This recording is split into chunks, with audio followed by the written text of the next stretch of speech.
কিছুটাই না হয়ে গেল বলো দেখিনি। পুতুলটা একেবারে ভিজে দিয়ে চলে গেল। তুই আবার ওখানে বসে কি করছিস? তোমার রান্নার কাঠগুলো তো সব ভিজে গেল। সব করে কাজের লোক এসে জুটেছে আমার কপালে। আমারও তো যত জ্বালা। জ্বালা কি আর একটা? তোমার ওই ঠাকুরপোকে নিয়ে হয়েছে আর এক জ্বালা। কাল তো তোমাকে বলিনি, সে তো জেলে যাবার জন্য ছটফটিয়ে ঘুরছে। কেন? ও ঠাকুরপো আবার কি করেছে? কিছুই করিনি, কিছুই করেনি। পথে পথে স্বদেশী গান দিয়ে ঘুরে বেড়াচ্ছেন, সঙ্গে আবার মেজো বৌদিকে নিয়ে। সে কি গো? তবে আর বলছি কি অম্বিকা, ভাই আমার, তোর যা প্রাণে চাই তুই তাই কর। কোনো কালে তোকে কোনো কিছুতে বারণ করিনি। কেবল তোর এই মহৎ কাজে এই মেজ বৌদিকে টেনে নিয়ে যাস না। তারও তো গতি সুবিধা ঠেকছে না। শেষে আমার গুন্ডা শালা এসে তোর আমার দুজনের মাথায় ফাটাবে।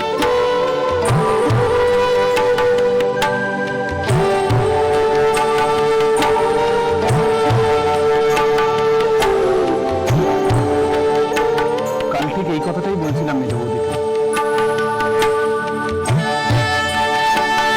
অম্বিকা কাকা, আমরা এবার খেলতে যাব। যাবি?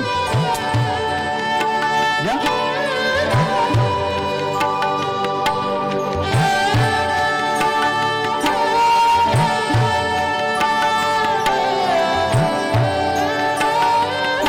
মেজ ঠাকুর জন্য আপনি জানেন আপনার মেজ শালককে ভয় পান। অম্বিকা ঠাকুরকে বুঝি এমনটাই পান।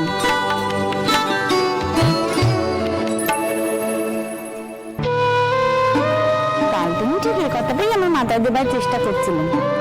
আমি মেয়ে মানুষ, আমার সংসার আছে, ছেলেপুলে আছে।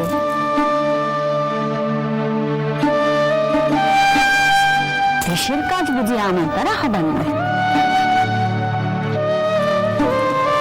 মেজ বৌদি, আপনি শুধু আমায় ভুল বুঝলেন। সে কি আর মেজদার ভয় বলেছি? আসলে কি জানেন, দেশের কাজ তো একটা নয়, অনেক। বাইরে থেকে তো শুধু 200 বছরের পাপ ধ্বংস করতে হবে, আর ভেতরে যে হাজার হাজার বছরের পাপ অন্যায় বাসা বেঁধে আছে, সেগুলো থেকে তো মুক্তি পেতে হবে। ধুয়ে মুছে সাফ করে দিতে হবে সেগুলো। হৃদয়ের মধ্যে চেতনা জাগাতে হবে। সেটাও তো একটা মস্ত কাজ মেজ বৌদি। তাদের মধ্যে চেতনা জাগানো, তাদের বোঝানো যে কোনটা সম্মানের, কোনটা অসম্মানের। সবাইকে বোঝাতে হবে যে শুধু শুধু খেয়ে পরে সুখে থাকাই মানুষের ধর্ম নয়। কেউ খেয়ে উঠছে বসে থাকবে, আর কেউ না খেয়ে মরবে, এটা ভগবানের নিয়ম নয়। পৃথিবীর প্রত্যেকটা অন্ন সবাই ভাগ বাটোয়ারা করে খাবে। সবাই পৃথিবীর সন্তান। কাদের বোঝাবে?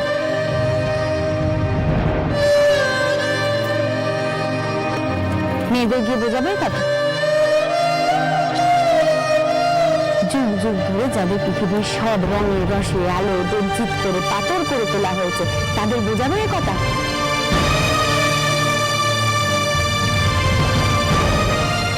ঠাকুর, পাথরে কি আর সার আসে? আনতে হবে, আনতে হবে মেজ বৌদি। সেটাই তো কাজ, অসার পাথরে প্রাণ সঞ্চার করা। যদি মূর্তি বিগ্রহে প্রাণ প্রতিষ্ঠা করা যায়, তবে এদের দিয়ে কেন হবে না? এদের মধ্যে নতুন করে প্রাণ প্রতিষ্ঠা করে দেশের কাজে এগিয়ে আসতে হবে।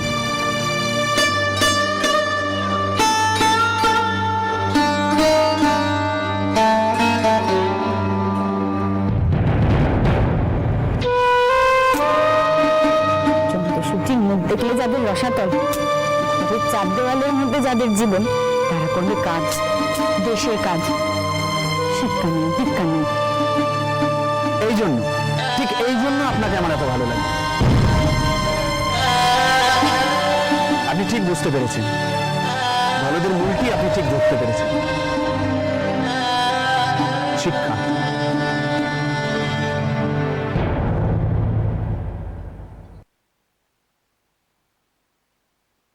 সকলের আগে চাই শিক্ষা। শিক্ষা না পেলে মানুষের যে চোখ খোলে না, চোখ খোলাতে হবে, দেখাতে হবে। না দেখলে ভালোই মন্দের ফারাক বুঝবে কি করে?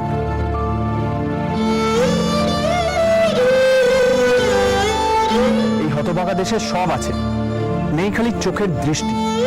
সেই দৃষ্টি এনে দিতে হবে। আমার কিছু নেই, কোনো উপায় নেই তা বললে চলবে না। মাটি কাটতে হয়, পাথর ভাঙতে হয়, তবে না রাস্তা তৈরি হয়। তবে সেই রাস্তা দিয়ে এগিয়ে চলে বিজয় রথ।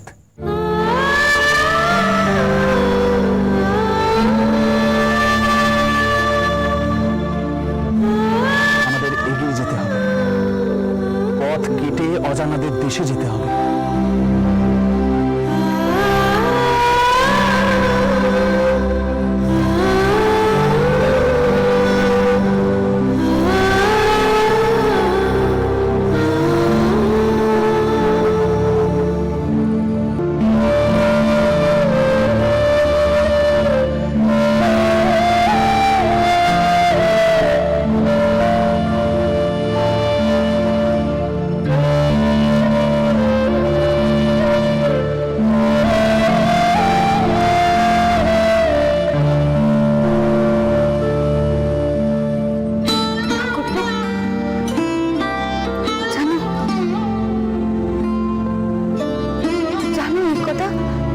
আমার মায়ের কথা।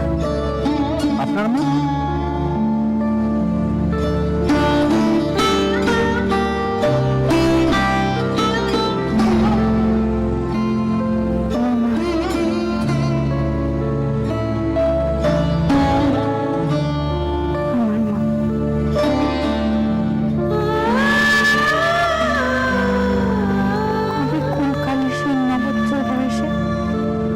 শেষবারের মতো দেখেছিল। আজও সব পক্ষণে তার মুখখানা চোখে ভাসে। মা বলতো এই কথা। জানো ঠাকুর, মা বলতো এদেশের মেয়ে মানুষের সবচেয়ে বড় অভিশাপ শিক্ষা না থাকা। বিদ্যে আর বিদ্যে, উঠতে বসতে মানুষটা এ কথাই করত। বিদ্যেই হলো আসল, বুঝলি?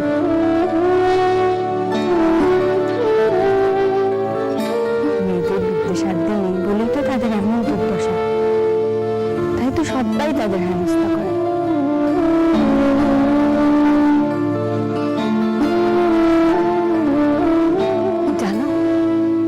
তো মা না, সে কোন কালে আমার জন্মাবারও আগে মেয়েদের স্কুলে পড়াতে যেত। পড়াতে যেতেন আপনার মা? সত্যি?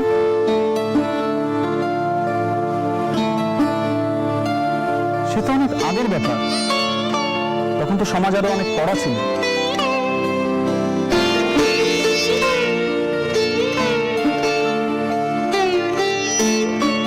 আপনার মা নিশ্চয়ই খুব শক্তিমতী ছিলেন।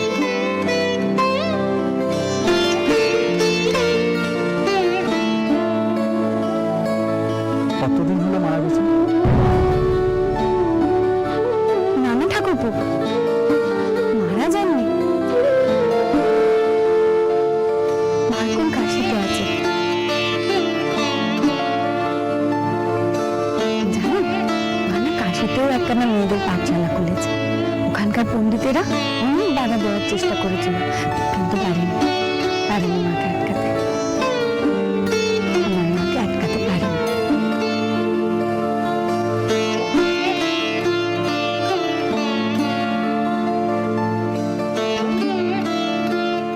বড় দেখতে ইচ্ছা করছে আপনার মাকে।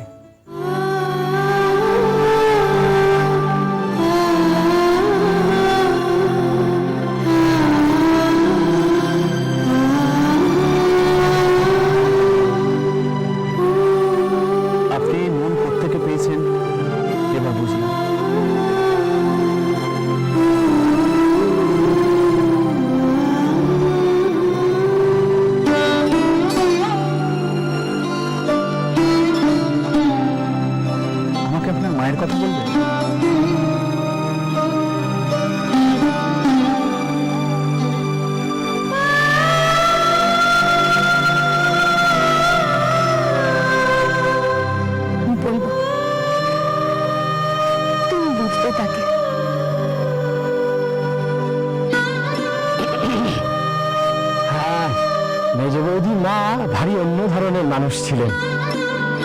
কি রে, তুই এখানে গপ্প করছিস? তোর কোনো কাজ নেই আজ? না, আজ কোনো কাজ নেই। তবে আর কি, কোটরে বসে পদ্য লিখে যা।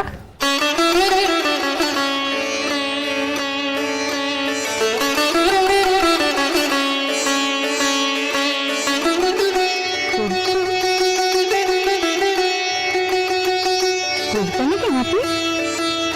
আপনি নয়, আপনি নয়, এই তো বেশ তুমি তো ছিলেন বৌদি, আবার আপনি কেন? আচ্ছা বেশ, আমি তো বড়ই, তবে তুমি কিন্তু কথা চাপা দিচ্ছ। তুমি যে কবিতা লেখো, একটি বাড়ির জন্যই তো খুশি কথা আমার কম। মাইকেলের থেকে সামান্য কম কিনা তাই বলিনি। দাদারও যেমন বুদ্ধি, কবিতা লেখে।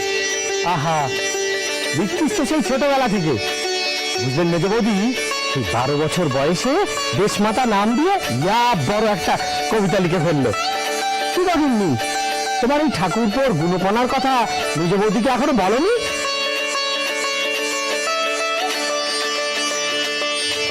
আমি তোমার সব কবিতা দেখব। সে দেখাবার মতো নয়। সে আমি বুঝবো, তুমি তোমার খাতাগুলো নিয়ে আসবে। সর্বনাশ, এইভাবে বড় জব্দ হয়েছে খ্যাপাটা। তুমি হাসছো যেটি? হ্যাঁ, এদিকে আমার প্রাণ সংশয়ের দশা। খাতা আর কোথায়, কতগুলো ছেঁড়া কাগজের ফালি আমার ভাবের বাহন। ও আমি সেই দেখবো, কে তুলে রেখেছে। তবে নতুন করে লেখো। সেরেছে, পালাতে পারবে না, আমি কিন্তু দেখবই। তবে তো লিখতেই হয়।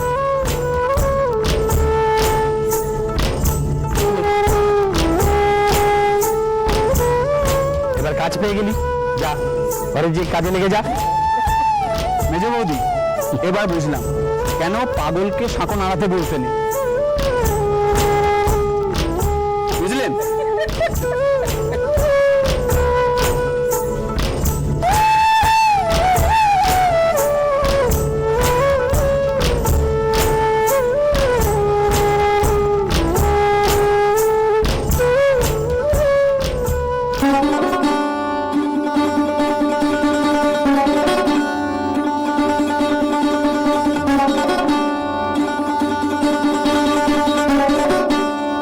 ও দিদি, তুমি শুয়ে আছো? তোমার শরীর টরীর খারাপ করেছে নাকি গো? দুপুরে ঘুমানো আমার অভ্যেস। ও, আমি ভাবলাম বুঝি যাই তোমার সঙ্গে একটু গল্প করে আসি। বস।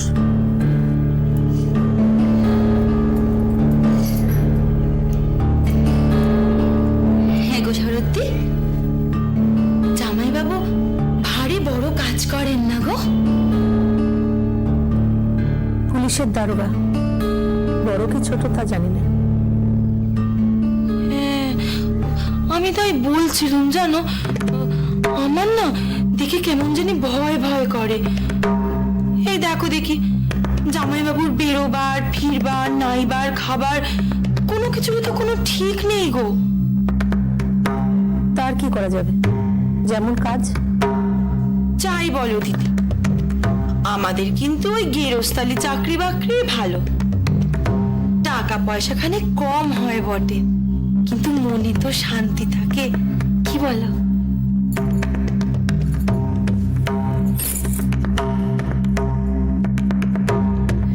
কি বললি? আমি বলছিলাম কি না, জামাইবাবুর পক্ষে কাজটা ভালো নয় গো। দিনে রাতে জিরেল নেই, সব সময় খালি ভয় ভয় কাটাতে হয়। ও দিদি, দিদি তুমি রাগ করো না, আমি সেই ভেবেই বললাম তো। কে যে কি ভেবে বলে তা আমি সবই বুঝি, কিন্তু আগে কি আর এত ভয় তারাস ছিল, না এত খাটুনি ছিল? সোজাসুজি চুরি ডাকাতি হতো, সোজাসুজি তার বিচারও হতো, কিন্তু এখন এখন এই পোড়ামুখো স্বদেশীগুলোর জন্য, ওদের জন্যই তো তোর জামাইবাবুর নাওয়া খাওয়া ঘুম সব গেছে। কি করবে? তুমি আমার পর রাগ করলে দিদি? আমি মুখ্য সূক্ষ্ম মানুষ, অত কি আর জানি? তাই রাগ করার কি আছে? আগেকার আমলের চোরেদের পরিবারকে ভয় কাটা হয়ে থাকতে হতো, আর এখন এখন পুলিশের পরিবারকে ভয় কাটা হয়ে থাকতে হয়। কত শীতে সিঁদুর মুছে যায়, প্রাণ হাতে করে থাকা আর কি। এই যে রাত বিরেতে ছুটছে মানুষটা, যাচ্ছে তো, কখনো সাপের গর্তে হাত দিচ্ছে, কখনো আবার বাঘের গুহায় হাত দিচ্ছে। ফিরবে কি ফিরবে না তার কোনো নিশ্চয়তা আছে কি? তবু বুক পেতে থাকতেই তো হয়, আর কর্তব্য তো করতেই হবে। এই ব্রিটিশদের রাজত্বটা তো লোপাট করে দেওয়া যায় না। তবু ওই ছোড়াগুলো কিনা বজ্জাত ভাব। বলি কার অন্য খাচ্ছিস রে তোরা? কার হাতে তো তোর ধন প্রাণ? বলি রে দেশের রাজা কারা? পাচ্ছিস কোরাগুলোর সাথে, পাচ্ছিস শয় শয় তো থানায় যাচ্ছিস, পুলিশের লাঠিতে মুখে রক্ততে মরছিস, তবু হায়া নেই। হ্যাঁ গো সরত্তি, জামাইবাবুর হাতে ধরা পড়েছে কেউ? পরে নিয়ে আবার গাদা গাদা। তো জামাইবাবু তো বলে আমি গন্ধ পাই, সমুদ্রের তলায় কে লুকিয়ে থাকলেও আমি টেনে বার করতে পারি। ওনার হাত থেকে একটারও রেহাই নেই।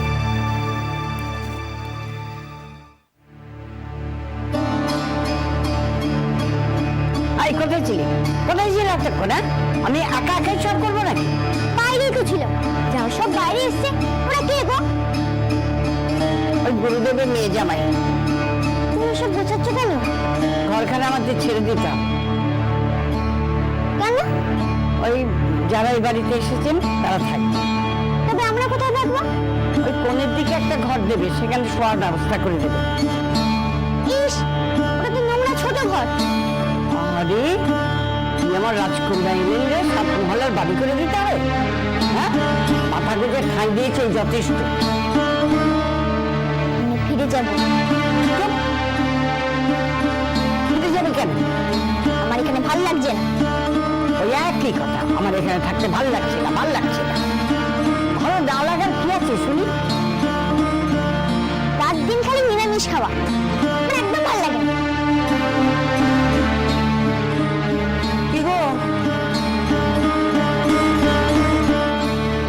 গাছ হলো? হ্যাঁ, হয়ে যাচ্ছে। তা তোমাদের নাতনি বুঝি এখানকার খাবার দাবার মুখে রুচছে না? না না, তার নয়। ধর ধরে চল চল চল চল।